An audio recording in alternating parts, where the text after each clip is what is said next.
Death happens in families, whether it's a pet or a family member, and it could be shocking and devastating for kids, just as it is for adults. But when kids connect with their imagination, they could find tools to help soothe what's going on and help them through their grief. I'm thinking about a little girl who lost a dog, and she knew her dog for her whole life, little Buddy.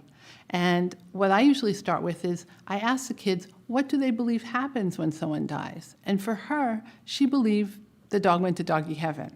And she drew a picture of doggy heaven, and there was no cats allowed. You could eat whatever you want. You could climb on the furniture. He was playing with his other friends, his mother who had passed on, the across the street neighbor. And it was such a loving place that this comforted her. And she could visit doggy heaven, because if you have someone there, you could visit.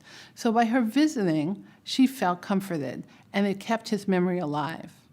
Or another girl I'm thinking of who lost her grandfather, which can be devastating and often happens when kids are growing up.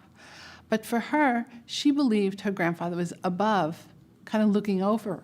So I'll ask her, or I'll ask any child, well, what would you like to say to your grandfather that you didn't get a chance to say? And what you wanted to say is, I love you, which you said many times, but you wanted him to know I love you.